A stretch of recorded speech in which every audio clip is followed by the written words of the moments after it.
Acier sous tension, la Chine fait trembler le marché mondial. Bienvenue sur Top Invest, la chaîne des top d'investissement. Ici, on parle essentiellement d'entreprises de qualité. L'industrie de l'acier, secteur clé de l'économie mondiale, traverse une période de transition marquée par des défis persistants, mais aussi des signes encourageants de reprise. Composé d'acteurs variés, allant des géants intégrés comme ArcelorMittal et US Steel, aux spécialistes du recyclage comme Radius Recycling, le secteur a été durement touché par la pandémie. Si la reprise a été vigoureuse en 2021 grâce à une demande refoulée, 2022 a été plus mitigé avec un affaiblissement des prix et des perspectives économiques. Donc, les estimations de chiffre d'affaires pour l'ensemble des acteurs du secteur pour 2023 et 2024 ont été revues à la baisse. Donc, en 2023, c'était déjà le cas, et en 2024 également, reflétant donc ces difficultés-là. La Chine joue un rôle central dans cette dynamique. La crise de son marché immobilier a entraîné une baisse de la demande intérieure, poussant les producteurs chinois à exporter massivement leur acier à des prix compétitifs, perturbant ainsi l'équilibre mondial.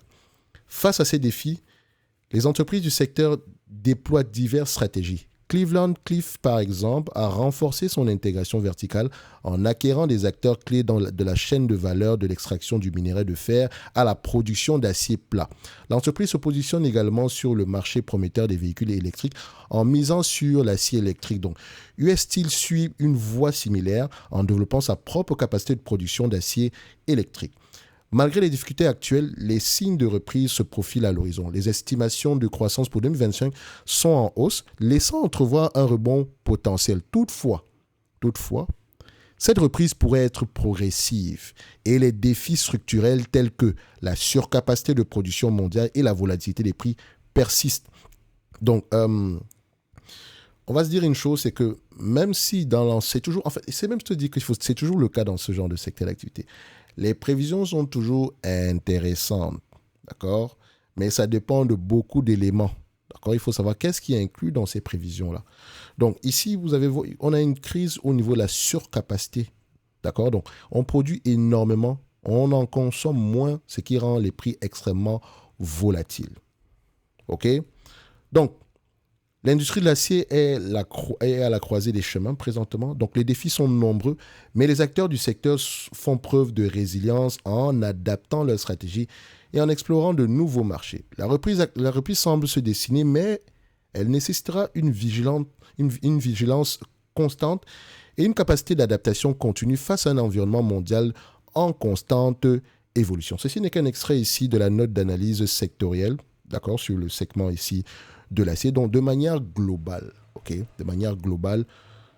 l'industrie est en berne présentement, pour les raisons qu'on a évoquées tantôt. Ça pourrait très bien se passer, on pourrait avoir ici une reprise sur l'année prochaine ou l'année suivante. Ça va dépendre ici de l'environnement économique actuel, de la production, du volume de production également ici, et l'état de la demande.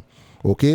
Donc, vous avez également remarqué que ces entreprises-là essayent de plus en plus de s'intégrer verticalement, de se diversifier en dehors de la production d'acier brut ici. Donc, on va se dire que c'est quelque chose qu'on va continuer à observer. Donc, n'oubliez pas, en description de la vidéo, vous avez le service Top Premium. Donc, dans le service Top Premium Plus, vous pouvez avoir accès aux notes d'analyse sectorielle, aux notes d'analyse, à l'accès à la watchlist, la demande d'analyse quantitative, accès à la communauté privée, ainsi que le programme d'accompagnement pratico-pratique. Vous avez la watchlist, la formation sur les rapports financiers. Et si vous avez des questions ici, on peut y répondre en réservant un appel. Donc, vous avez également le pack du débutant qui inclut certains éléments comme la lecture des rapports financiers, des états financiers, ainsi que une formation sur les rates. Donc, comme je l'ai mentionné tantôt, si vous avez des questions, vous pouvez réserver un appel à ce niveau-ci. Et en passant, vous pouvez également laisser vos courriels pour recevoir la top newsletter. Merci, au revoir.